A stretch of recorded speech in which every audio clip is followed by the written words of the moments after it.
Ogranak Srpske akademije nauka i umetnosti u Nišu u okviru projekta Muzičko stvaralaštvo jugoistočne Srbije objavio je dvostruki CD Snežane Spasić, posvećen jednoj od naših najboljih etnopevačica koja je preminula pre 6 godina. Na dvostrukom CD-u sa muzikom Snežane Spasić su studijski snimci i njeni koncertni nastupi. Pevala je srpsku i balkansku tradicionalnu muziku i sarađivala sa Balkanikom, braćom Teofilović i Vlatkom Stefanovskim. Pesma koju je sa Nenadom Milosavljevićem uradila za film Zona Zamfirova jedna je od najpoznatijih.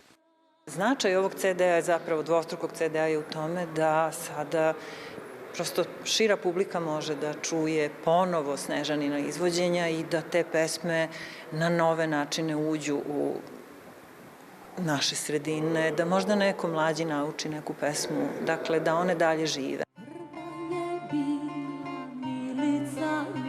Njen glas i tehnika pevanja bili su posebni. Radila je često i kao muzički pedagog. Imala je svoju specifičnu boju i svoj način interpretacije u smislu zaista jednog emotivnog pristupa i meni je takođe interesantan i sam odabir njenih pesama i njenog repertoara. Dakle, ona nije posezala za onim pesmama koje su možda najpopularnije u narodu, ne, nego je ona imala i taj istraživački deo gde je donosila neke pesme koje su zaista divne.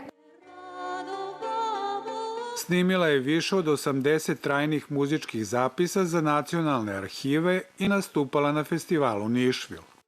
Snežana je ponela svoju tradiciju iz kuće, dakle ona je imala od koga da nauči pesme i način pevanja i osim toga ne samo način nego i odnos prema pesmama, znači jedan unutrašnji život koje te pesme nose. Ona je to imala u sebi. Sve pesme koje sam nabrojala su dosta interpretativno teške. Dakle, to su melodije koje imaju širok raspon, ali koje je Snežana zaista majstorski iznosila.